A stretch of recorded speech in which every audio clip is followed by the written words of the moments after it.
Well, last week, and we're continuing our look at deconstructing those things that sort of have layered over our faith throughout the years, and reconstructing with more of what the purity of the gospel is. What is really the essence of the gospel, rather than things that have been culturally laid over throughout the centuries. And so we're going to do that again today. The sermon that I'm doing today is the second half of the one from last week, so it was short. Today's going to be short. Then next week is going to be a continuation of today. So I'm just stringing you along on these things.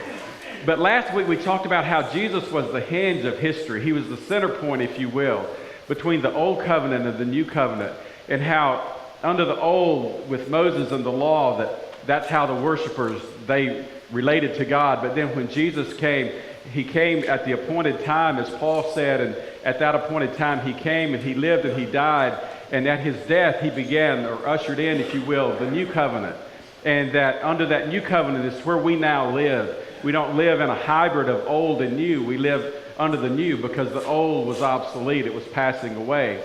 And on Wednesday nights, we're talking more in depth about these sorts of things. So I encourage you to come and invite you to do that. But today, we're going to take sort of a historical look. In fact, today and next week, we're going to be in the book of Acts. And we're taking a historical look of how the faith emerged and how the new covenant began to gain momentum and shape. Because as we look today, you're going to see how so many of the early Christians, they were Jewish, and they still had this sort of hybrid of law and grace because that's all they knew. And they didn't quite understand the full implication. Really, it wasn't until Paul started preaching and started writing, and God instructed him, and he saw what God was really trying to do. And then Peter, through a vision, he saw what God was trying to do and made some very important statements in the book of Acts. And we're going to look at those today.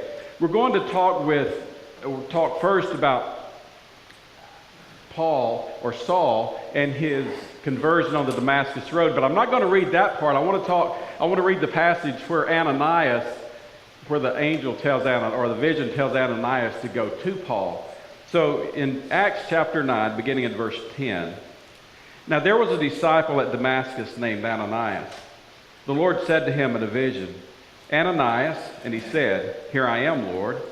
And the Lord said to him, Rise and go to the street called Straight, and at the house of Judas look for a man of Tarsus named Saul, for behold, he is praying. And he had seen in a vision a man named Ananias coming in and lay his hands on him so that he might regain his sight. But Ananias answered, Lord, I have heard from many about this man, how much evil he has done to your saints at Jerusalem. And there he has authority from the chief priests to bind all who call on your name. But the Lord said to him, Go, for he is a chosen instrument of mine to carry my name before the Gentiles and kings and the children of Israel. Now, before Ananias' vision, you know the story of how Paul was converted on the Damascus road.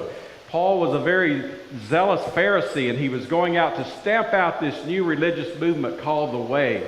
It was interfering with temple worship. It was interfering with everything that the Jews were doing. They were saying, call on this person Jesus and be saved. This is Jesus, the guy who was killed, but they say he resurrected. And Paul was so zealous, or Saul, I should say, was so zealous to get rid of anything that would detract from or take away from in any way the Jewish temple.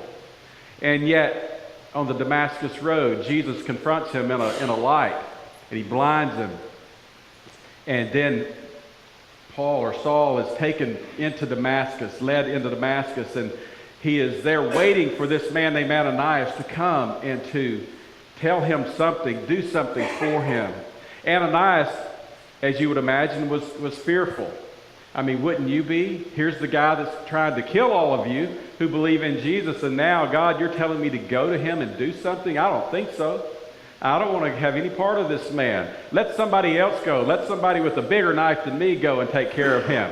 But that's not God's plan. That wasn't what God wanted. God let Ananias know that he had a greater purpose for Saul than what he had been doing, and that Saul was going to be this one who would take the gospel out to the Gentiles and to his Jewish brethren as well. And so Ananias was faithful. He did what God said do, and when he touched Saul, his eyes were open and he ate again. He hadn't eaten in 3 days. And then listen to what Saul did after his eyes were opened. It says, and immediately he proclaimed Jesus in the synagogues, saying, he is the Son of God. And all who heard him were amazed and said, is not this the man who made havoc in Jerusalem of those who called upon this name? And has he not come here for this purpose, to bring them bound before the chief priests? But Saul increased all the more in strength and confounded the Jews who lived in Damascus by proving that Jesus was the Christ. Probably, it says confound, he probably perplexed them. They didn't know. And can you imagine the Christian community there? Is this another ruse? Has Saul just gotten smarter? He claims to be one of us, so we let our guard down and we let him in? No. This was a man who was changed by Jesus himself on the Damascus road. And now he was fiercely proclaiming that Jesus is God, that he is the way, the truth, and the life. Paul, that's what Saul was doing. Now, several years after Saul's conversion, we have this story of Peter's vision. Acts chapter 10, it says, the next day as they were on their journey and approaching the city, Peter went up on the housetop about the 6th hour to pray, and he became hungry and wanted something to eat.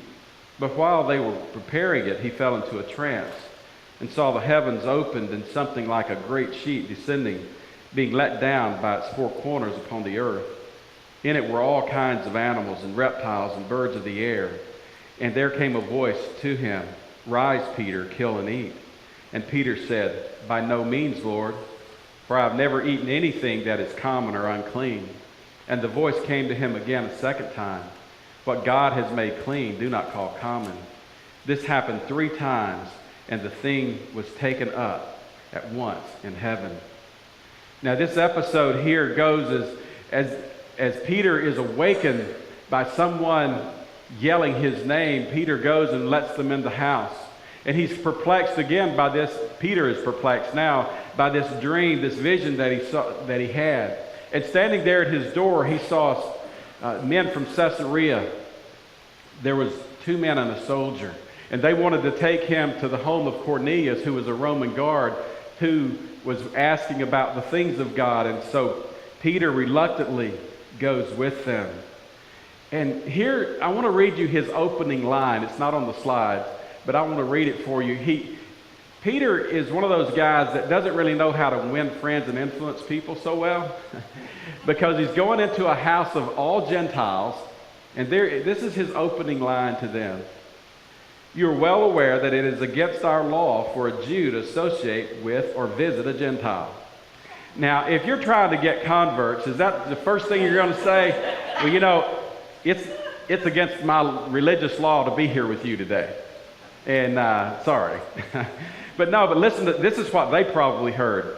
Everybody knows that Jews don't associate with Gentiles, much less visit their homes. Even Christian Jews don't do that. But then Peter continued when he said, but God has shown me that I should not call anything unclean or impure. Grasp the significance of that. I should not call anything impure or unclean. That's what God taught Peter in that one instance. Paul admitted that he considered non-Jews impure and unclean. That's what he had been taught since childhood. God was deconstructing Peter's understanding of the gospel and understanding of how to live through this one sentence and through that one vision that he had. He was showing Peter, don't call anyone impure or unclean. You see, that statement summed up the Jewish attitude toward non-Jews. And this is the same Peter that had heard everything that Jesus had taught firsthand. Peter, who had been instructed by Jesus in person to go into all the world. The same Peter who stood on the day of Pentecost after the Holy Spirit had come and thousands of people had prayed to receive Christ. Yet here he was, a man who was still showing bigotry and prejudice toward Gentiles. And it took years after the resurrection for it to finally dawn on him, for God to finally remake him or deconstruct all of those old ideas he had of what being a religious person was or being a person in Christ was, to taking it away from a hybrid of law and grace, but now no one is unclean, no one is impure. He said this, he said, I now realize how true it is that God does not show favoritism, but accepts from every nation the one who fears him and does what is right. See, after this really awkward introduction, Peter preached the gospel. He preached it in the living room of this Gentile centurion's home. And the Holy Spirit filled the place, and all in the house were saved.